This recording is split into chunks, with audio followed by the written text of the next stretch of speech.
Isn't that complicated? It's just one button on. Younger brothers, eh, Dan? Oh, there we go. Right, yeah. He arrives. We're good. We hear it was a late night of Fortnite. Oh, he's got the shirt on. All right. Well, welcome to a great edition of Bushbanter, I'll have you know. Bringing you the hottest takes of the IBL, coast to coast. All you millions out there watching, you know we bring that heat. I'm, of course, G. Hill in the building. I'll look over here. Ramon, are you in the house? I am here for the boys. I got a Peroni. Hey! All right. And the man with the stash and the dusty cap, Cameron Hager, are you here? Here. Attaboy. And then finally, Elliot, my bro. What you saying down there? I'm living large. Good to see you, Marra family. Perfect. Sir. Perfect. And as we said, we have the big family that we like to refer as the Marra clan, the biggest clan, biggest family in the IBL. Marra, give it to ya. Marra, give it to ya. Marra. You know the chant. We know it. We got them in the house. And I'll start from youngest to oldest. So we got down here Adam Marra. This guy's the banker. He's taking care of all your needs. You know, he's got a career 493 average, 44 games played in your IBL, 59 Ks and 74 innings pitched. Bringing that soft off speed off the mound, breaks off the plates, leaves their knees buckled. Are you here? I am here. Got a bush for you guys. Bush for Oh, Cheers. Love it. I love it. Love He's to be here. here. All right, finally. Okay, so next in line here, the middle child here. This man, drafted by the Cubs in 2011. He played in the minor leagues, 164 total minor league games. He was in the Arizona League, the Northwestern League, the Can American Association from 2012 to 2015. He's got 20 home runs in the minors, then obviously came up through the IBL, has been tearing it up. Former MVP. Justin, are you in the building? Yes, sir. Another Bush Light coming your way. That was the best I've ever love had. it. There you go. Well, you Cheers. got the bush. And then finally, the eldest of the clan. This man's a paramedic. So, you know, if you get injured out there, he's going to take care of business. You know, they've all been a graduate of Michael Power High School out there. You know, that Lawrence and Weston crew. A South Dakota State Jackrabbit from 2011 to 2013. Then obviously coming up through the IBL, a tender mid at second. Dan, are you in the house? Oh, thanks for the intro. Thanks for having me. LCBO selling 3-packs. Hey! That's a perfect That's just what you amount tell for your this. brothers because you drank the other 3 before you got home. Exactly. I did. These boys did. Exactly. All right. Well, let's just get right into it, boys. So I think same as the intro, why don't we kind of go through, you know, like we do with all the people, you know, like all the big names we have on. Like, I'm sorry we had to get you in so late. But we'll go through again, youngest to oldest. So I noticed this, Adam, coming into high school. I saw your scouting report, and it said that you had a submarine delivery. Can you confirm that back in high school? I definitely can confirm that. Definitely Yeah. submarine. Started Yes. out that way. Well, I originally started, orthodox, I guess you would say. Yeah. And then, it wasn't, things weren't working out they were fine, but I just wasn't throwing very hard I don't throw nearly as hard as some of the boys out there, some of the boys that can really throw it. So we switched me to submarine, and I had a lot of success. That's how I went to college. I went to Mount Mercy University, Kirkwood Community College at Mount Mercy University. Had four pretty bad years at university, actually. They didn't hold Learned any a lot. mercy on you. Learned a lot. Got to Yeah. learn a lot of agriculture, how to fix the field. That's what you guys see me doing a lot Yes. of. Got to earn your spot. Absolutely. So And yeah. Sorry, Yeah. I hurt my back a little bit, and my arm started giving out, so I came back to the regular style of throwing there. yeah, It's yeah. good for the And- elbow. And so from there, like obviously you're, the youngest, so third in line. But how did Jack go about locating the Marra clan? That's it's a good question, actually. I think it started with Daniel actually coming out of Oshawa, the Schwiggity.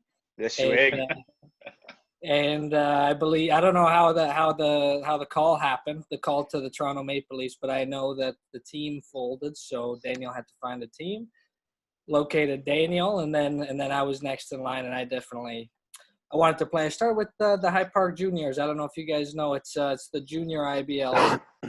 It's a team, they play their Saturday nights. Saturday nights at the Pits. Oh yeah. No way. Really? Yeah, Guys, we can't go watch junior baseball. Yes, we can, and yes, we can heckle at it. Yes, we will. That is good to know. That is great information. Minor leagues. Well, yeah. So yeah, we can obviously save the intro to like how you guys got involved with the Leafs with Dan, because the things that start there. But I did want to touch on, I guess, a couple things. So you're obviously the youngest brother. So is the reason you got into pitching because your older brothers would just boss you around? No, you got to get on the mound. We're gonna tee it up. Oh no! A little bit of that. I was the only lefty. Right. That, and I was a lot smaller than these two, especially growing up. And the only one, blue eyes, blonde hair. They wanted me to be different, so they sent me to the mound. But yeah, I had the southpaw, and I was definitely smaller growing up as well. So they had to, and t-ball, they stuck you where you didn't have to do as much. Yeah. So they put me. Wait, on the so mound. you were pitching at T-ball? He's the guy who places the ball on the tee. That's pitching. I stuck it too. Put it on the tee. You put a little spin on it. Excellent. I was the best at backing up. Still am today. Oh, shot fired. All right, well, I'll wrap up with just kind of one more thing with you before we get into Justin and Dan. Then obviously we'll loop back for more chatter. But I noticed here, you got quite the bat, Adam. I don't know why they're taking you out of the lineup, because if you look back to 2017, 11 ABs, batting .273 with 3 RBIs. Last year, you just had 2 plate appearances, but you had a hit and then drew a walk. So, like, why isn't this guy penciled in, Pops? Like, put him in the dish in the That's deep. a good question. Start the I've been petition. asking myself that for years, actually. I've been Good question. chance. I think I had one error in the outfield. I had one game in Hamilton a couple years ago. It was really bad. I think they're sticking it to me for that one. It was a fly ball I dropped, but then I proceeded to have about 7 catches out there, and I had a 3-game hit, and that was the highlight of the hitting career, because I don't know if I've had a hit since. Question for Tops. Sorry. Yeah. Okay, so next we'll go to Justin. All right, coming up the rear. So obviously, you guys all went to the same high school program. And then I mentioned you went to South Dakota State, but you're drafted by the Cubs in 2011, and you actually had quite a long minor league career. So why don't you kind of take us through, coming out of high school? Did you get approached by South Dakota afterwards, or you got drafted by the Cubs? Like, how did everything? Sorry, Daniel went to South Dakota. Sorry, no. Yeah, sorry, I messed that up. No, you're fine. Continue. Just deciding to go to the pro. I had the college offers, and I was committed to a junior college and a 4-year. But for me, I just wanted to play. I was never the most studious. I was more into baseball. And when I got the opportunity to play, I took advantage. So that was it for me. Right. Cool. And so I noticed here that you were an assistant coach with Humber College last year, right? Mm.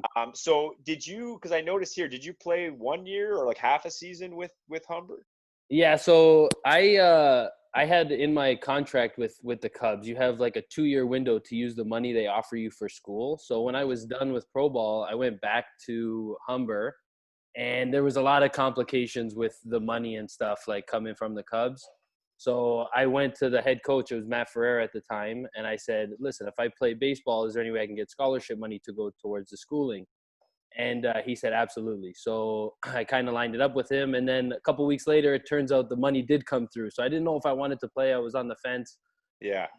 And then I said, okay, you know what? I'll play the year for you guys, and then we'll see what happens. And you know what? I played the year. We had I enjoyed it a lot. Guys on the team were great. It was a good environment. We ended up losing that first year, but then I came back the second year, and we ended up taking it home. So it was actually kind of nice. Glad I did. Nice.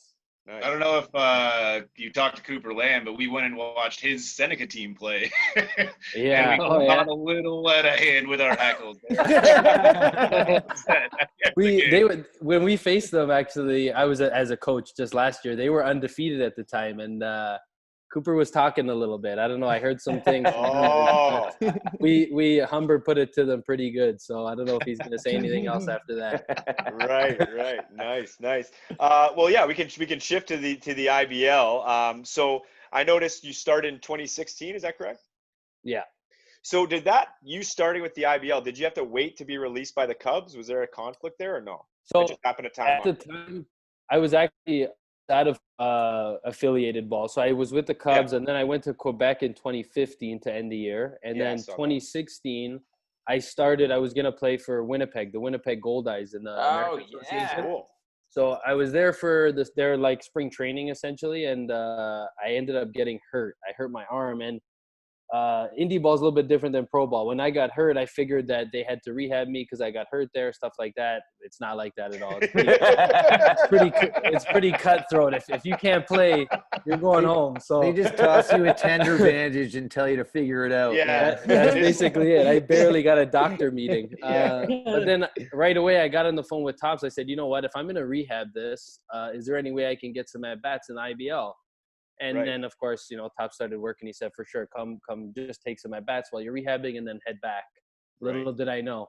You locked in. I was locked in. So I want to touch on like two things as it relates to your IBL career. So obviously, as I mentioned, an MVP in 2018, with the batting line, 28 games played, still managed to poke 10 home runs with 31 RBIs, 9 doubles with a 353 average. So that's a great MVP season. But I thought your best year, to be honest, was your rookie year, where you came in 32 games played, 16 home runs, 43 RBIs with a 328 average.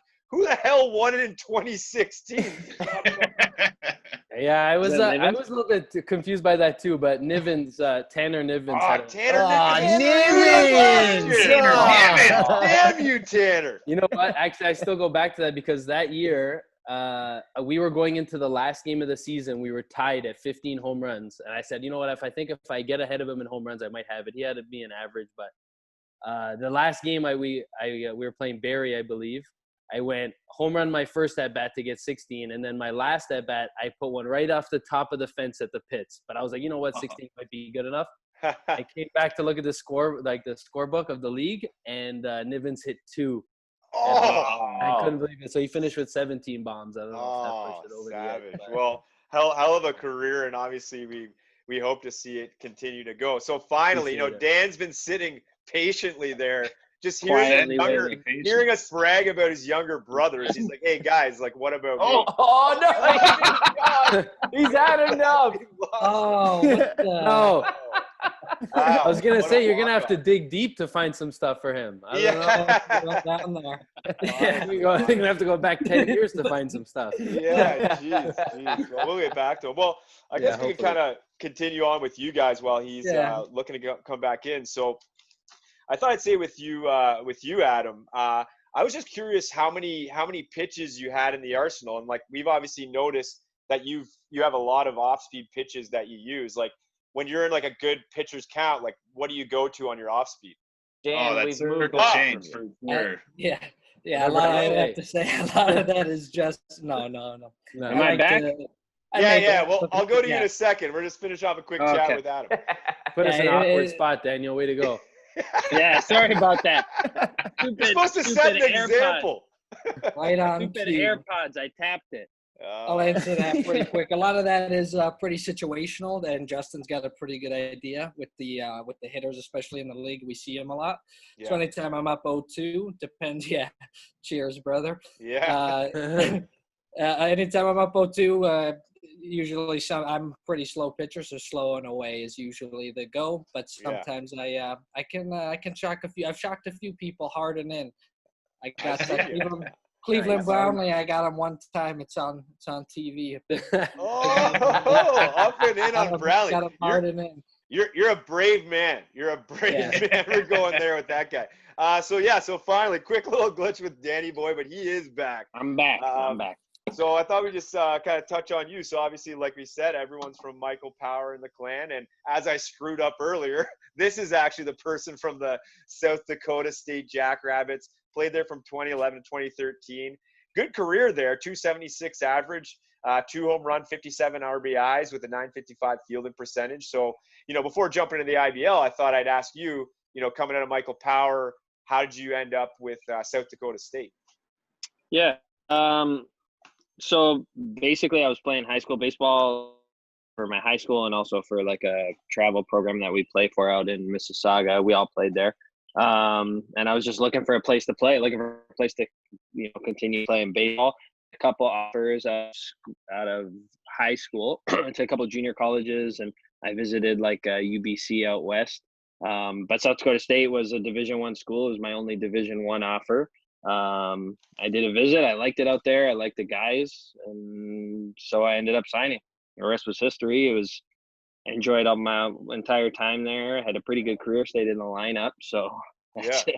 That's all you can ask for. So right. And then so to transition from there, because obviously you were the first of this triumvirate to join the Maple Leafs. How did you end up with the team? Like, did you know Tops or like what was the background there?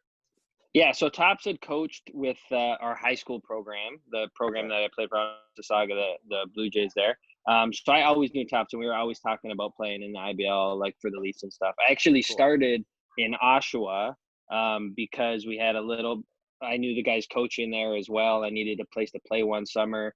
I had a wrist injury, so I was just looking for at-bats. So I ended up playing a summer in Oshawa, then missing a summer because of that same hand injury. I ended up having a surgery. So me and Tops always knew each other, and he was coaching with the Leafs, and we were always in contact about like, he'd always ask me when I was starting my IBL career with Toronto and everything. And it was just a fit. Like, we lived close to the field playing. I didn't know Jack at the time, so I was still willing to come play. No, we love you, Jack. Don't worry.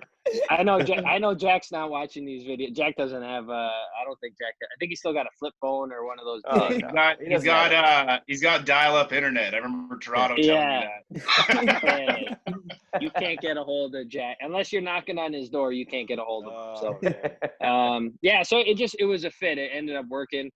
Like I said, it was close to home. It was easy for my parents and my family to come watch. And then I figured once these two stopped playing their competitive, like their either college or pro ball, that it would be an easy transition for them to play. So it was a no-brainer for me to play. I had known guys that played here before, and like, Toronto has a awesome history too. Like the league's, I mean, I don't know. I'm sure you guys know, but the league's been around for like 100 years. Yep. Yeah.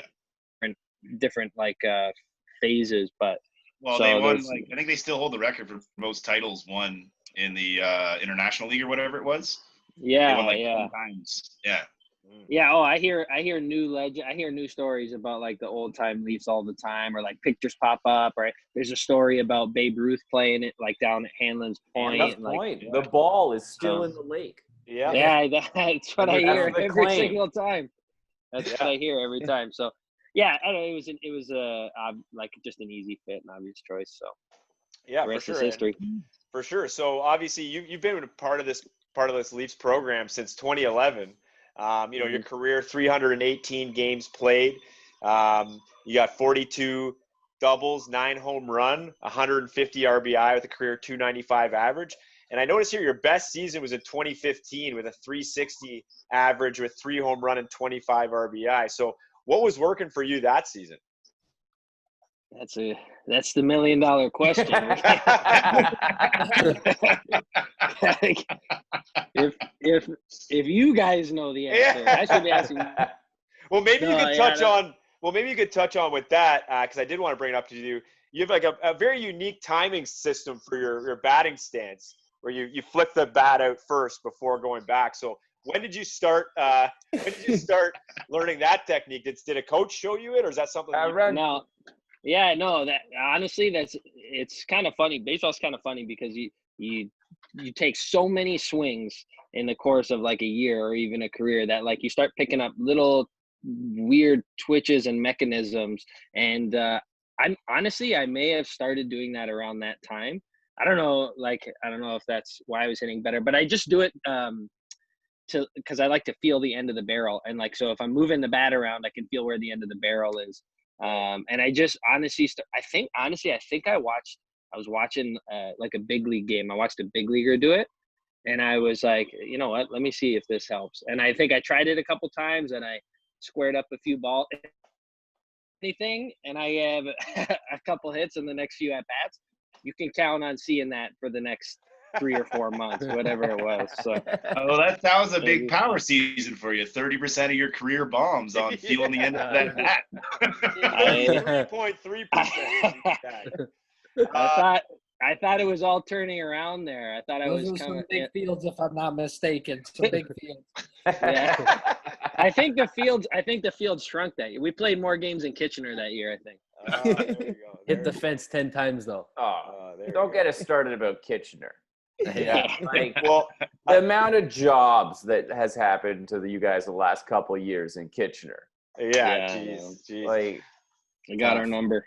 Well, I wanted to ask you because I kind of noticed it earlier before we did the recording, but we had a Bush Gala last year, which was our end of the year awards show put on by the Bushmen for the Toronto Maple Leafs. We had it in a great spot, Old Town Bodega in Toronto. Shout out Maddie for setting that up. And actually, two people on this. Oh, there we go. We're award winners. And I wanted to see if you guys, still had the awards, which they do. Round of applause. And I think awesome. Justin even still has his Bush Life t-shirt. And he's There it representing. is. There it taking is. it off. He hasn't Of taken it course. off. That's it. Wow. So we just wanted to say, thanks for coming out, guys. And, thanks for supporting us. Is there anything we can do better for next year's Well, they event? don't call it a You gala. guys, you guys got some. That was the biggest problem. Yeah. Too You formal. got next year. You got to schedule it when I can come. Oh yeah. We want the Yeah. whole team to come next year, so we'll make sure we figure it out where everybody can make it out. I Yeah, think I Have to do it. I think before we did this first one, half the team thought we were weirdos, but I think after Now they officially know. doing the now they know. Now you guys know that we're good guys. Yeah. Yeah. You see it a lot in pro ball. Some of these fans, you have no idea. Like, you can get close. You think you can be friendly, but you don't know. But man.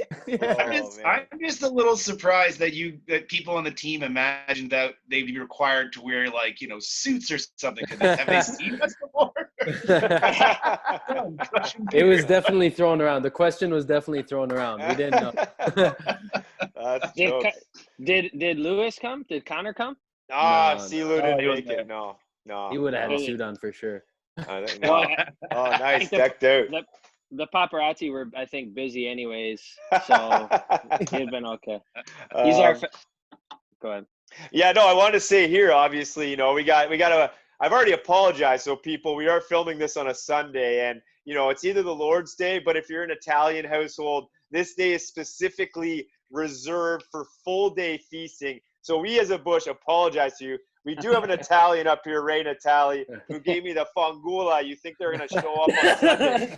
So my question to each three of you, and I want to ask you, so what specific dish, when the whole spread is laid out, what is, and in an order, we'll go Adam, then Justin, then Dan. What's the specific dish that you reached to first? Or if it was, you could only have one of them, you had to have this one.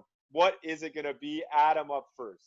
Are you talking about Italian-specific meals? Italian-specific Sunday, I've known. We're not talking like an Arby's sandwich. I thought you were talking about Jack's spread at the game.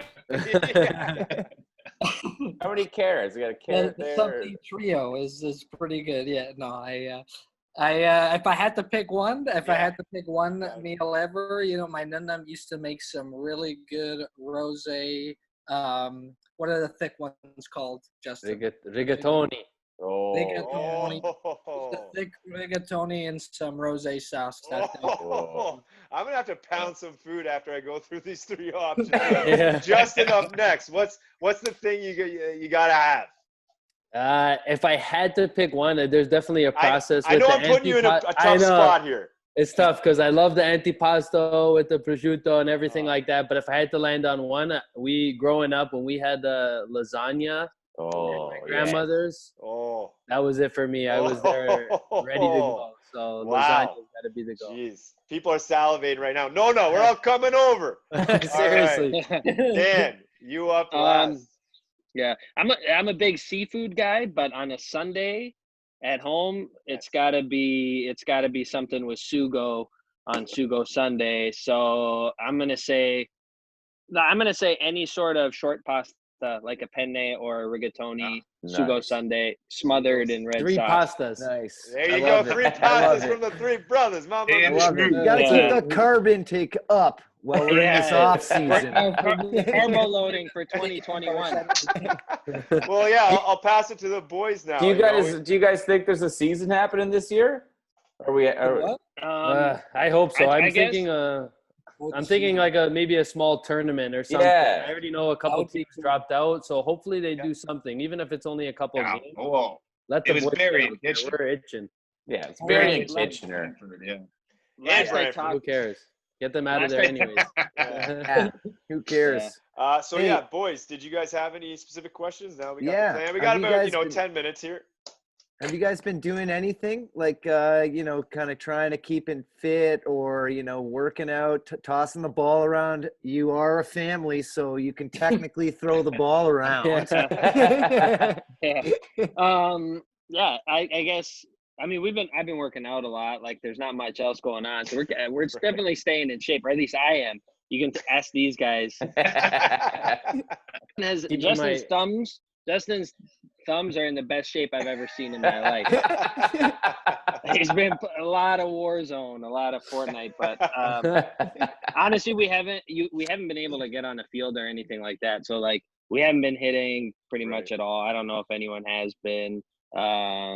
Played catch a few times a little while back, but like until if they give me a heads up that like they're gonna play, like I think the last time I talked to Tops, they were like throwing around the July 1st idea, but that was weeks ago. I don't like it's changing every week. If they give us a date, then yeah, we'll probably fire it up pretty quick. For me, we were optimistic at the beginning, really optimistic. So we started off hot. It's kind of fizzled its way down, but hopefully there's something. I'll fire it right back up. So, how long do you think it would take, like a notice wise, like 2 weeks, 3 weeks for you guys to be able to get into a rhythm and get like hitting? Like, how long does that normally take when you start to practice hitting to where you feel comfortable for game day? For me, I mean, the more you get, the better for sure. If I can get a lot of swings, but if I were to say just before a season, if I get at least 2 weeks. Just 2 weeks of seeing some pitches, maybe getting some good swings in, get my body right, should be fine. 2 weeks. But for Adam, for you, because you're a pitcher, what kind of ramp up time do you think you need to make sure the shoulders, stable and safe so you can, actually pitch? It's a little different, probably more extended. I'd say 4 weeks, you can probably get it up to 100%.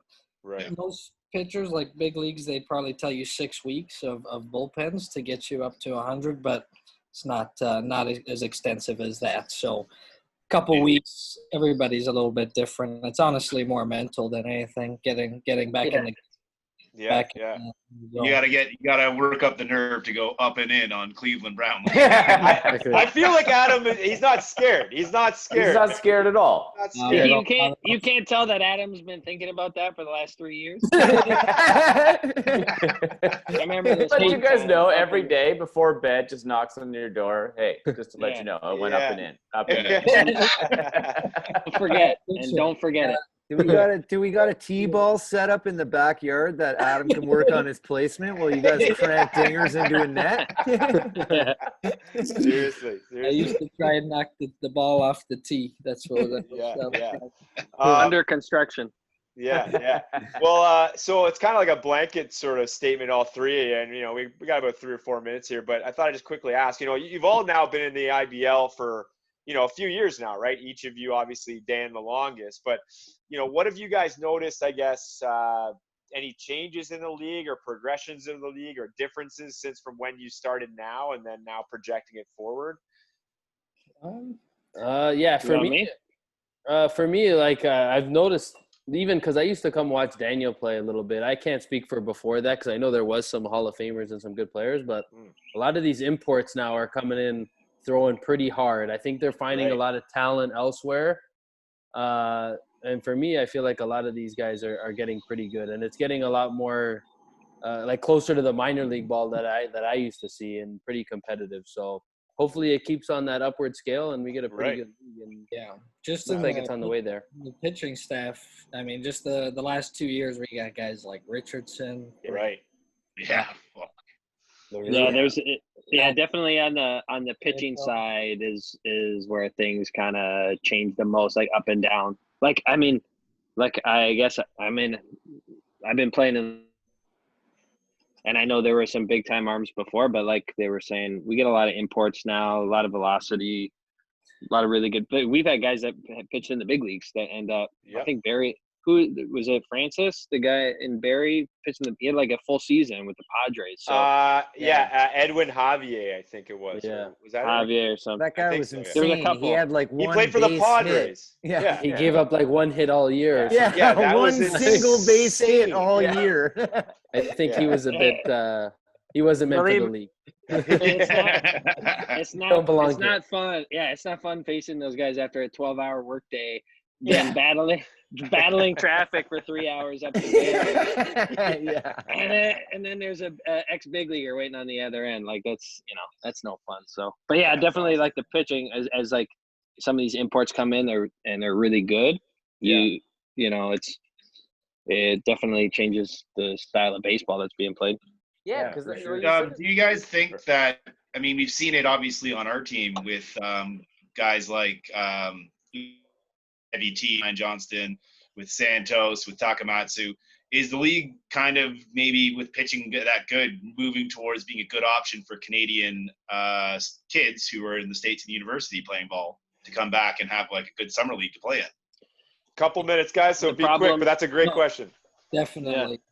Yeah, I'll be quick. But it definitely is a really good option, and it's good baseball. Mm-hmm. But the problem is with some colleges, there's like the NCAA has certain rules. So depending on what colleges you're in, there's like league. The league has to fall within the rules, whatever the rules are. Like there's the word I'm looking for is like the classification of the league. Like it has to be like a amateur league. It has to be like whatever the specifics are. And depending on the college league you play in, some kids either aren't allowed to come, or on the other end is like they want to stay closer to where their coaches can keep tabs on them. There's some really good collegiate leagues in like the Cape Cod.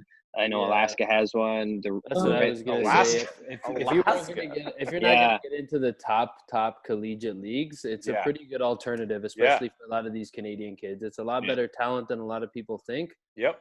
And hopefully we start to see more kids because they got some talent out there. And once they see higher level of talent, but I mean the competition in college, there's nothing like it. They get it. It's like it's very rah, you know. Like it's like football in college, but hey, we're pretty rah. We're up there yelling at you. We're getting there. Come on, definitely getting there. It's for rah for sure.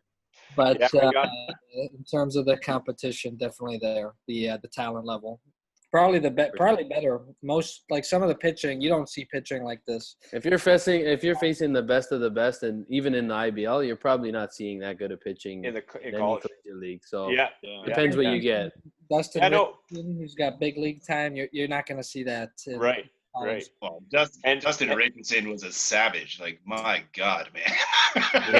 It was great to see you guys. No. We got about 1 minute here, but I just wanted to say, just to touch on that note. We had the Welland owner on last week, Ryan Harrison, who's that podcast going to be coming out. But we think the sky's the limit for this league, and that kind of touches on what you guys are saying is the import quality is better.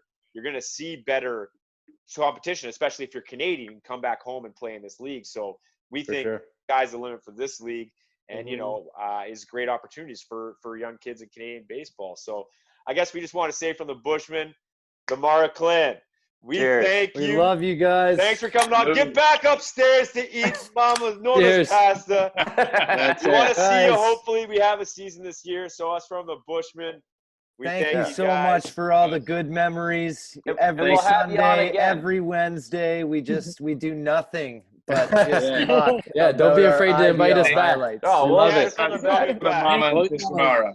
All right, Right boys. after the season. Thanks for having us, Cheers, guys. Thanks Cheers. again, guys. Hey, See you, boys. cheers, guys. Cheers. Cheers.